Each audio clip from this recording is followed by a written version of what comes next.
अफगानिस्तान की राजधानी काबुल में कल हुए धमाके में 170 लोगों की मौत हो चुकी है। मीडिया रिपोर्ट्स के मुताबिक मरने वाले 170 लोगों में 32 पुरुष, 3 महिलाएं और 3 बच्चे शामिल हैं। 132 लोगों की पहचान नहीं हो पाई है। कल हुए धमाके में अमेरिका के 13 मरीन कमांडो की मौत हो गई है। ISIS खुरासान ने आत्मघाती हमले की जिम्मेदारी ली है। अमेरिका के राष्ट्रपति जो बाइडेन ने कहा है कि आतंकियों को न भूला जाएगा और न ही माफ किया जाएगा। बाइडेन ने यह भी कहा कि अमेरिका अपने मिशन को पूरा करेगा। For those who carried out this attack, as well as anyone who wishes America harm, know this: we will not forgive. We will not forget. We will hunt you down and make you pay. Britain, Australia समेत दुनिया भर के देशों ने आतंकवादी हमले की निंदा की है और कहा है कि फंसे लोगों को बाहर लाने का काम जारी रहेगा। अफगानिस्तान में फंसे भारतीयों को वापस हिंदुस्तान लाने के लिए रेस्क्यू ऑपरेशन जारी रहेगा। विदेश मंत्रालय ने आज कहा कि ज्यादातर लोगों को लाया जा चुका है। कुछ लोग वहां फंसे हुए हैं, जिन्हें लाने के लिए विदेश मंत्रालय अमेरिका समेत कई देशों के संपर्क में है। We were hearing reports that Afghan nationals were facing difficulties in reaching the airport. We know that some Afghan nationals, including a number of Afghan Sikhs, could not reach the airport for the evacuation flight on August 25th, and so our flight had to come without these Indian nationals. And if you could have brought some Afghan nationals, Afghan Sikhs through that. Bharat ने यह भी साफ कर दिया कि कल हुए आतंकवादी हमले पर जब तक स्थिति साफ नहीं हो जाती, तब तक भारत किसी तरह की प्रतिक्रिया नहीं देगा।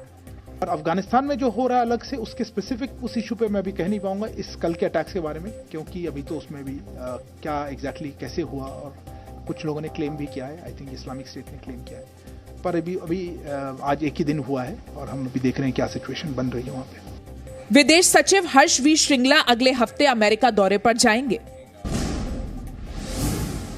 काबुल एयरपोर्ट पर कल हुए आत्मघाती हमले को लेकर संयुक्त राष्ट्र सुरक्षा परिषद ने अपना बयान जारी किया है, जिसमें काबुल बम धमाके की निंदा की गई है। संयुक्त राष्ट्र सुरक्षा परिषद ने अपने बयान में कहा है कि आतंकवाद दुनिया की शांति के लिए खतरा है। आतंकियों के मददगारों पर कार्रवाई की जाए। आतंकी घटना को जायज नहीं ठहराया जा सकता है। आतंक के लिए अफगानिस्तान का इस्तेमाल न हो। सूत्रों के मुताबिक पाकिस्तान के आतंकी तालिबान की मदद से आतंक फैलाने का प्लान बना रहे हैं। इसी सिलसिले में जैश ए मोहम्मद के चीफ मसूद अजहर ने तालिबान के मुल्ला बरादर से मुलाकात की थी। सूत्रों का कहना है कि दोनों की ये मुलाकात 17 से 19 अगस्त के बीच कांधार में हुई।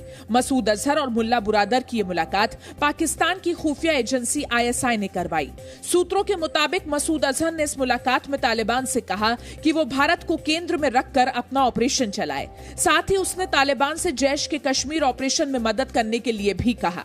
इससे पहले एक पाकिस्तानी टेलीविजन चैनल पर तालिबान के प्रवक्ता ज़ैबुल्लाह मुजाहिद ने पाकिस्तान को दूसरा घर बताते हुए कहा था कि वो भारत से अच्छे रिश्ते चाहता है। साथ ही उसने भारत से कश्मीर पर अपना रवैया सुधारने को कहा था। वहीं काबुल धमाके की साजिश में शामिल ISIS खुरासान चीफ का पाकिस्तानी लिंक सामने आया है। ISIS खुरासान चीफ असलम फारूकी पहले लश्कर तैयबा से जुड़ा था, जो हक्कानी नेटवर्क के साथ मिलकर काबुल और जलालाबाद के कई हमलों में शामिल था। असलम फारूकी तहरीक तालिबान पाकिस्तान से भी जुड़ा था। छत्तीसगढ़ में नेतृत्व परिवर्तन की अटकलों के बीच मुख्यमंत्री भूपेश बघेल ने आज वायनाड से कांग्रेस सांसद राहुल गांधी से मुलाकात की। दोनों नेताओं के बीच 3.5 घंटे तक बैठक चली। बैठक में प्रियंका वाड्रा भी मौजूद थीं।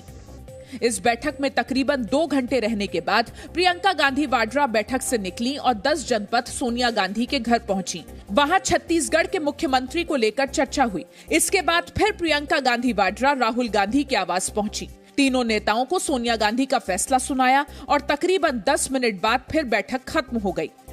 बैठक के बाद भूपेश बघेल ने कहा कि सरकार की योजनाओं और राजनीतिक हालात पर चर्चा हुई। राहुल जी से मैंने आग्रह किया कि आप छत्तीसगढ़ आएं और उन्हें शहर स्वीकार किया। अगले सप्ताह वो आएंगे। मैंने मुख्यमंत्री के रूप में आमंत्रित किया भाई। इस बीच छत्तीसगढ़ के कई विधायक और मंत्री भी दिल्ली में कांग्रेस ऑफिस पहुंचे। मुख्यमंत्री पद के दावेदार TS सिंहदेव भी दिल्ली में मौजूद हैं। पिछले कुछ दिनों से छत्तीसगढ़ में मुख्यमंत्री बदलने की चर्चा तेज है। पंजाब कांग्रेस के अध्यक्ष नवजोत सिंह सिद्धू के सलाहकार मलविंदर सिंह माली ने खुद से इस्तीफा दे दिया है। सलाहकार का पद संभालने के बाद मलविंदर सिंह माली ने कई विवादित बयान दिए थे। इनमें कश्मीर मसले के संयुक्त राष्ट्र में होने की बात और पूर्व पीएम इंदिरा गांधी का विवादित कार्टून साझा करना शामिल है। वहीं आला कमान को चुनौती देते हुए नवजोत सिंह सिद्धू ने कहा कि अगर उन्हें फैसला लेने नहीं दिया जाएगा तो वो ईंट से ईंट बजा देंगे। उन्होंने कहा कि वो दिखावे का घोड़ा नहीं बनना चाहते। निर्णय नहीं लेने दोगे तो फिर मैं एक भी खड़ा। पंजाब कांग्रेस में जारी कलह पर बीजेपी ने कहा है कि माली का इस्तीफा काफी दबाव के बाद हुआ। कि माली साहब ने जो एडवाइजर हैं जिन्होंने कश्मीर को लेकर आपत्तिजनक टिप्पणी की थी, उन्होंने रेजिग्नेशन दिया है। जब बहुत प्रेशर पड़ा तब जाके कांग्रेस पार्टी के एडवाइजर आज रिजाइन कर रहे हैं।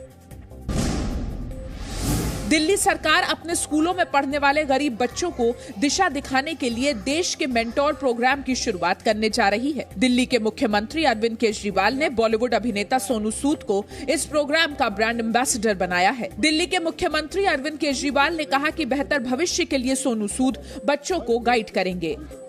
तो देश के मेंटोर कार्यक्रम के लिए सोनू सूद जी हमारे ब्रांड एम्बेसडर बनने के लिए तैयार हो गए हैं, जिसके लिए मैं उनका बहुत बहुत शुक्रिया अदा करता हूं। वहीं सोनू सूद ने कहा कि बच्चों के भविष्य का मुद्दा पॉलिटिक्स से भी बड़ा मुद्दा है और एक बच्चे को दिशा देना भी देश के लिए बड़ा योगदान है।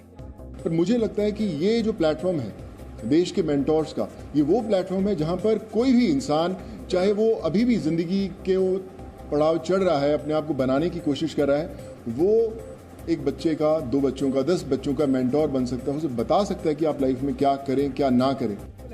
इससे पहले देश में लॉकडाउन लागू होने के बाद सोनू सूद ने आगे आकर लोगों की मदद की थी। Presenting B News app available on Google Play and App Store. Download it now.